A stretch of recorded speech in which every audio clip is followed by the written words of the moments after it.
డబ్బు, అనారోగ్యం, ఉద్యోగం, వ్యాపారం, అప్పులతో బాధపడుతున్నారా? మీకోసమే లాంచ్ యువర్ ఫ్యూచర్ ప్రోగ్రామ్. నమస్తే, welcome back to Suman TV. నేను మీ సంజయ్. ఈరోజు మనతో పాటు ఉన్నారు AMFI registered mutual fund distributor Srinivas Reddy గారు. సార్తో మాట్లాడి కొన్ని విషయాలు తెలుసుకుందాం. నమస్తే సార్. నమస్తే సంజయ్. సార్, మ్యూచువల్ ఫండ్స్లో రిటర్న్స్ అంటుంటారు కదా, ఐ మీన్ 10%, 12%, 13%, ఒక్కోసారి అయితే 45% అని కూడా. అసలు ఈ రిటర్న్స్ అనే వాటిని ఎలా క్యాలిక్యులేట్ చేస్తారంటారు? బేసిక్గా నువ్వు నన్ను చాలా ఇరుకుని పెడతావు ఈ క్వశ్చన్లో. ఇవన్నీ మా రహస్యాలు అనమాట. మరి మాకు తెలియాలి కదా సార్ బేసిక్గా. కాకపోతే ఏంటంటే ఇవాళ గూగుల్ వచ్చిన తర్వాత, ఆన్లైన్ వెబ్సైట్స్ వచ్చిన తర్వాత, లేకపోతే సోషల్ మీడియాలో విపరీతంగా అవేర్నెస్ వచ్చిన తర్వాత ఇవాళ ఇవన్నీ కూడా ఓపెనే. దీనిలో నేను చెప్పకపోవడానికి, నువ్వు వినకపోవడానికి కూడా ఏం లేదు. బేసిక్గా 3 రకాల క్యాలిక్యులేషన్స్ ఓకే మ్యూచువల్ ఫండ్లో కానీ, డైలీ లైఫ్లో కానీ. ఇంట్రెస్ట్ క్యాలిక్యులేషన్ 3 రకాలు. ఒకటి ఐఆర్ఆర్, 2 ఎక్స్ఐఆర్ఆర్. ఓకే, రెండింటికి డిఫరెన్స్ ఏంటండి చెప్తాను. 3వది CAGR.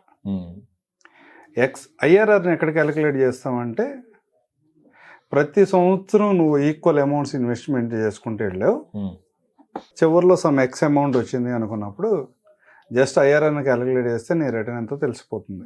Okay, internal rate of return అంటాం.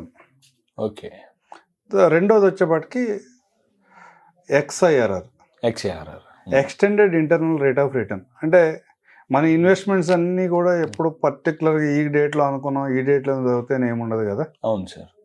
ఒకరోజు ఇన్వెస్ట్మెంట్ ఈ రోజు ఇన్వెస్ట్మెంట్ చేస్తాం, మళ్ళీ ఒక 4 రోజుల తర్వాత దాన్ని విత్డ్రా చేస్తాము, మళ్ళీ ఒక 15 రోజుల తర్వాత ఇన్వెస్ట్ చేస్తాము. ఓవర్ ద పీరియడ్ కొంత అక్యుములేట్ అయి ఉంటుంది. దీన్ని అన్నింటిని ఎట్లా క్యాలిక్యులేట్ చేయాలి అంటే, extended internal rate of return అని ఎక్స్ఐఆర్ఆర్ అని ఒక క్యాలిక్యులేషన్ ఉంటుంది. ఓకే, దీన్ని జనరల్గా ఏంటంటే ఎస్ఐపి ఇన్వెస్ట్మెంట్స్ కానీ, అన్ఈవెన్ ఇన్వెస్ట్మెంట్స్ కానీ, అంటే దీనికి ఏమైనా సిస్టమేటిక్గా ఏమి ఉండదు. నీకు కావాల్సినప్పుడు ఇన్వెస్ట్ చేస్తూ ఉంటావు, కావాల్సినప్పుడు విత్డ్రా చేసుకుంటూ ఉంటావు. ఈ లెక్కన ఉన్నప్పుడు అన్ఈవెన్గా రకరకాల డేట్స్లో కనుక ఇన్వెస్ట్మెంట్స్ ఉంటే వాటిని ఎక్స్ఐఆర్ఆర్లో క్యాలిక్యులేట్ చేస్తాం. ఓకే. 3వది CAGR, compounded annual growth rate. సిఏజిఆర్ని ఎక్కడ క్యాలిక్యులేట్ చేస్తుంటే, ఏదైనా ఒక లంసమ్ ఇన్వెస్ట్మెంట్ చేసావు, 5 సంవత్సరాలకు 10 సంవత్సరాలకు సమ్ ఎక్స్ అమౌంట్ అయింది. ఓకే, ఇది ఏ ఇంట్రెస్ట్ రేట్లో పెరిగింది అనేది తీసుకుంటాం కోసం సిఏజిఆర్ని క్యాలిక్యులేట్ చేస్తాం. అంటే సరే, సిఏజిఆర్ అనేది ఓవరాల్ టైం పీరియడ్లో చూపిస్తుందండి, లేకపోతే ఇయర్ వైజ్ చూపిస్తుంది అంటారా? Compounded annual growth rate. Compounding అంటే ఇయర్లీ కాంపౌండింగ్లో ఈ క్యాలిక్యులేషన్స్ అన్నీ ఉన్నాయి. ప్రతి సంవత్సరం నీ అసలుకి వడ్డీ కలుపుకున్నప్పుడు ఎంత రేట్ని వస్తుందో క్యాలిక్యులేషన్ ఇదంతా కూడా. ఓకే. చాలా స్టేట్మెంట్స్ చూస్తున్నప్పుడు, మ్యూచువల్ ఫండ్ స్టేట్మెంట్స్ పర్టికులర్గా మనం ఎక్కువ మ్యూచువల్ ఫండ్ గురించి మాట్లాడతాం కాబట్టి, మ్యూచువల్ ఫండ్ స్టేట్మెంట్స్ చూసినప్పుడు ఒకటి అబ్సల్యూట్ రిటర్న్ అంటాము, రెండోది ఎక్స్ఐఆర్ఆర్ అంటాము. నువ్వు లాంగ్ టర్మ్ ఇన్వెస్ట్మెంట్లో ఒక 7 years 10 years ఇన్వెస్ట్మెంట్ చేసిన తర్వాత నీ అబ్సల్యూట్ రిటర్న్ ఎప్పుడు కూడా మోర్ దెన్ 100% ఉంటుంది. మోస్ట్ ఆఫ్ ద కేసెస్ ఒక 10 years పైన ఇన్వెస్ట్మెంట్ చేసాడంటే, ఒకే స్కీమ్లో అతను హోల్డ్ చేసాడంటే అతని అబ్సల్యూట్ రిటర్న్ అనేది 100% కంటే ఎక్కువే ఉంటుంది. ఒకసారి 200%, 300% కూడా ఉంటుంది. కానీ ఎక్స్ఐఆర్ఆర్కి వచ్చేప్పటికి అది 15%, 12% ఉంటుందా, 15 ఉంటుందా, 18 ఉంటుందా అనేది డిపెండ్స్ ఆన్ రిటర్న్. మనం ఎంత ఇన్వెస్ట్ చేసామో ఆ రోజుకి ఎంత వాల్యూ ఉండదు అని బట్టి ఆధారపడి ఉంటుంది. పర్సంటేజ్ కొంచెం హైయర్ సైడే ఉంటుంది. అంటే ఎక్స్ఐఆర్ఆర్తో పోల్చుకున్నప్పుడు అబ్సల్యూట్ రిటర్న్ అనేది ఎక్కువ ఉంటుంది లాంగ్ టర్మ్లో.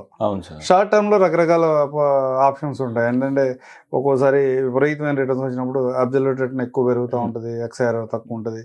ఈ రకరకాల క్యాలిక్యులేషన్ ఉంటాయి. అబ్సల్యూట్ రిటర్న్ అనేది నీ దగ్గర 1,00,000 రూపాయలు ఉన్నాయి, లేదా ఓవర్ ఒక 10-15 సంవత్సరాల క్రితం నీ దగ్గర ఉన్న పొలం రేటు, లేకపోతే నీ దగ్గర ఉన్న ఓపెన్ ఫ్లాట్ రేటు 1,00,000 రూపాయలు ఉండేది, వాళ్ళ 20 లక్షలు అయింది. అబ్సల్యూట్ రిటర్న్ ఎంత వస్తుంది? 20 times పెరిగింది. 20 times పెరిగింది. అంటే దగ్గర 200% ఆ రేంజ్లో ఉంటుంది. కానీ ఎక్స్ఐఆర్ఆర్ ఏమవుతుంది? టైంను కూడా క్యాలిక్యులేట్ చేస్తుంది. ఓకే, నీకు 200 times అంటే 1,00,000 రూపాయలు ఉన్న ఫ్లాట్, ఓపెన్ ఫ్లాట్ 20 లక్షలు అయింది. ఎంత టైంలో అన్నది తీసుకోవద్దు అబ్సల్యూట్ రిటర్న్లో. ఓకే. ఎక్స్ఐఆర్లో టైంను కూడా క్యాలిక్యులేట్ చేస్తుంది, ఎన్ని సంవత్సరాల్లో అయింది అన్నది కూడా క్యాలిక్యులేట్ చేస్తుంది. యాన్యువల్గా ఎంత రేట్ని ఇచ్చింది అన్నది క్యాలిక్యులేట్ చేస్తుంది. ఈ రెండే డిఫరెంట్. అంటే నాకు బాగా పెరిగింది ఏదైనా ఒక అసెట్లో మనం ఇన్వెస్ట్ చేసినప్పుడు, ఒక 5 years తర్వాత, 10 years తర్వాత చూసుకున్నప్పుడు, మనీగా పోల్చుకున్నప్పుడు రూ. 1,00,000 ఇన్వెస్ట్ చేసాం, ఒక 10 yearsలో 2 లక్షలు అయింది అంటే డబుల్ అయింది. నా ఇన్వెస్ట్మెంట్ డబుల్ అయింది అంటాడు. కానీ ఎన్ని రోజుల్లో రిటర్న్ డబుల్ అయింది అన్నది ఎక్స్ఐఆర్ఆర్ చూపిస్తుంది. దీంట్లో సిఏజిఆర్ సహజంగా అనీవెన్ అని ఇందా మాట్లాడుకున్నాం.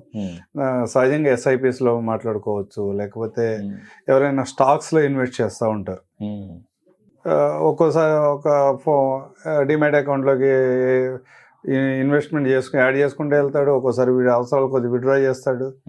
వీటన్నిటిని కూడా ఒక ఫార్మేట్లో వేసి ఎక్స్ఐఆర్ఆర్లో కనుక క్యాలిక్యులేట్ చేస్తే ఎక్సెల్లో నీ ఇయర్లీ రిటర్న్ ఎంతో తెలుస్తుంది. ఒక 1 year చార్ట్ కనుక నువ్వు ప్రిపేర్ చేయగలిగితే దాంట్లోంచి షార్ట్ టర్మ్ క్యాపిటల్ గెయిన్ ఎంత పెడుతున్నావు, లాంగ్ టర్మ్ క్యాపిటల్ గెయిన్ ఎంత కడుతున్నావు అనేది 2 కూడా క్యాలిక్యులేట్ చేసుకోగలిగితే మిగతా రిటర్న్ నీకు వచ్చినట్టు. ఓకే, అది కూడా యాన్యువల్లీ అంటారా? టోటల్ టైం పీరియడ్లో? యాన్యువల్లీ టోటల్ టైం పీరియడే, కానీ ప్రతి సంవత్సరం కాంపౌండింగ్ క్యాలిక్యులేషన్లో క్యాలిక్యులేట్ చేస్తాం. అంటే ప్రాపర్గా, అంటే నేను ఏదో ఒక వర్క్ చేస్తున్నా, బిజినెస్ చేస్తున్నా, లేదా ఒక ట్రేడింగ్ చేస్తున్నా, నాకు రిటర్న్ ఎంత వచ్చింది ఈ 1 yearలో అనేది నువ్వు ప్రాపర్గా క్యాలిక్యులేట్ చేయాలనుకున్నావు అనుకో, ఒక ఎక్సెల్ షీట్ తీసుకుని డేట్స్ అన్ని ఒక పక్కన వేసుకుని ఇంకో కాలంలో ఎన్ని ఎంట్రీస్, ఇన్వెస్ట్మెంట్స్ కానీ విత్డ్రాల్ కానీ చేసుకుని, నీ ఇన్వెస్ట్మెంట్స్ అంటే నీ దగ్గర నుంచి బయటకు వెళ్తున్నాయి, నీ విత్డ్రాల్స్ అంటే నీ దగ్గరకు వచ్చినాయి. ఇన్వెస్ట్మెంట్స్ అన్నింటినీ నెగిటివ్ వేసుకుని విత్డ్రాల్స్ అన్నింటినీ పాజిటివ్ వేసుకున్న కన్నా నువ్వు క్యాలిక్యులేట్ చేస్తే నీ యాక్చువల్ రిటర్న్ ఏంటంటే నీకు తెలుస్తుంది. అంటే సహజంగా నాకు అంత ప్రాఫిట్ వచ్చింది, ఇంత ప్రాఫిట్ వచ్చింది అని మనం మాట్లాడుకునే కన్నా ఒక ఫిగర్గా తెలుస్తూ ఉంటాం. ఇక ఐఆర్ఆర్ గురించి మాట్లాడుతున్నప్పుడు చాలా సందర్భాల్లో రిటైర్మెంట్ ప్లాన్స్ గురించి మాట్లాడుతున్నప్పుడు ఇది క్యాలిక్యులేషన్ ఇది సహజంగా వస్తుంది. ఓకే, కొన్ని ప్లాన్స్ ఎలా చెప్తామంటే మేము ఒక 10 సంవత్సరాలుగా ఒక నెలకు 2 లక్షలు, సంవత్సరానికి 2 లక్షలు 10 సంవత్సరాలు పే చేయండి.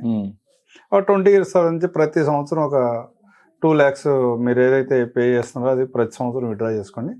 ఓవర్ ద పీరియడ్ మీరు కట్టిన అమౌంట్ కూడా విత్డ్రా చేసుకున్న 25 years తర్వాత 30 years తర్వాత స్కీమ్ని బట్టి, ఆ ప్లాన్ ఉన్న ప్రాపర్టీస్ని బట్టి చెప్తారు.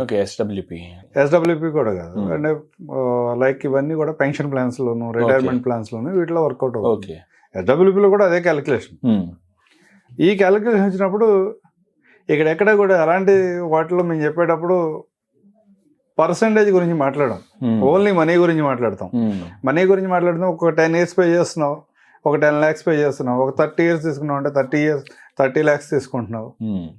ఎండ్ టైంలో నువ్వు కట్టిన స్టార్టింగ్లో ఇన్వెస్ట్ చేసే ఏదైతే ఫస్ట్ 10 years మొదటి 10 సంవత్సరాలు ఏదైతే ఇన్వెస్ట్ చేసావో ఆ 10 lakhs కూడా విత్డ్రా చేసుకుంటున్నావు కదా, చివరిలో ఇచ్చేస్తున్నావు. ఇవన్నీ క్యాలిక్యులేషన్ చూడటానికి ఎలా ఉంటుందంటే, మనం ఇన్వెస్ట్ చేసిన అమౌంట్ వెనక్కి బ్యాక్ వచ్చేస్తుంది, మధ్యలో 30 lakhs వస్తుంది. అంటే సేల్స్ పిచ్లో అయితే చాలా బాగుంది. అవును సార్. అలాంటిది రిటర్న్ ఎంత వస్తుంది? 7% వస్తుందా, 8% వస్తుందా, 11 వస్తుందా, 12 వస్తుందా, 5 వస్తుందా, క్యాలిక్యులేట్ చేసుకుంటాక ఐఆర్ఆర్ ఉపయోగపడుతుంది. ఓకే, ఈవెన్ ఇన్వెస్ట్మెంట్స్ ప్రతి సంవత్సరం పర్టికులర్ డేకి మనం ఇన్వెస్ట్ చేస్తున్నాం, పర్టికులర్ డేలో విత్డ్రా చేసుకుంటాం. మళ్ళీ కొన్ని సంవత్సరాలు ఇన్వెస్ట్ చేసిన తర్వాత పర్టికులర్ డేకి విత్డ్రా చేసుకుంటూ వెళ్తున్నాం అనుకున్నప్పుడు సేమ్ మంత్ సేమ్ డేట్లో విత్డ్రా చేస్తున్నాం అనుకున్నప్పుడు ఈ ఐఆర్ఆర్ ఉపయోగపడుతుంది అనమాట. ఓకే, ఈ 3 కూడా ఎందుకు తెలుసుకోవాలి అంటే, బేసిక్గా మనం అందరం పనిచేసేది దీనికోసమే, ఎర్న్ చేయడానికి. ఎర్న్ చేసిన అమౌంట్ నువ్వు వేరే చోట ఎక్కడో చోట ఇన్వెస్ట్ చేయాలి. నువ్వు జాబ్ చేస్తున్నావు, ఇంకోటి బిజినెస్ చేస్తున్నావు, వచ్చిన ప్రాఫిట్స్ నుంచి ఆ మనీని తీసుకెళ్ళి ఎక్కడోసారి ఇన్వెస్ట్ చేయాలి. ఐదర్ గోల్డ్లో ఇన్వెస్ట్ చేస్తావా, రియల్ ఎస్టేట్లో చేస్తావా, ఎక్కడైనా చేయి. అండ్ సార్ వన్ థింగ్, ఇంకొకటి సార్, ఇప్పుడు నార్మల్గా మనం ఇన్వెస్ట్ చేస్తాం, ఎస్ఐపి చేస్తున్నాం అనుకుందాం ఎవ్రీ మంత్. నార్మల్గా నాకు యావరేజ్గా ఒక 15% ఇయర్ దాటాక, ఒక 1 year కంప్లీట్ అయ్యాక 50% రిటర్న్ చూపిస్తుంది అనుకుందాం. అవును. ఆ 15% ఓవరాల్ పీరియడ్ టైంలో అంటారా అది, లేకపోతే సంథింగ్ ఎవ్రీ మంత్ ఇన్వెస్ట్మెంట్ మీద 15% అంటారా? అది టైంను కూడా నువ్వు ఏ రోజు ఇన్వెస్ట్ చేసావు కూడా క్యాలిక్యులేట్ అవుతుంది.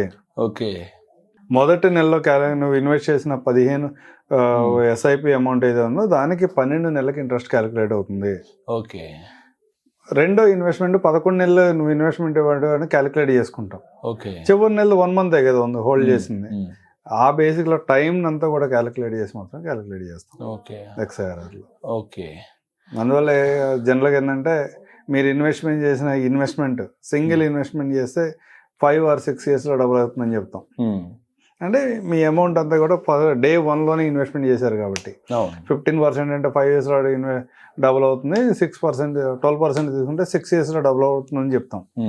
అదే ఎస్ఐపి ఇన్వెస్ట్మెంట్స్ మంత్లీ ఇన్వెస్ట్ చేసుకుంటూ వెళ్తున్నాం అంటే 15% రిటర్న్ వస్తే కూడా నీ ఇన్వెస్ట్మెంట్ డబుల్ అవడానికి 10 years పడుతుంది. ఎస్ఐపి అయితే ఎస్ఐపిలో ఓకే 15% రిటర్న్ జనరేట్ చేయగలిగితే మన ఫండ్ ఆ విధమైన డిఫరెన్స్ని ప్రాపర్గా తెలుసుకోగలగాలి. Thank you sir, thank you very much sir. Thank you Sanjay.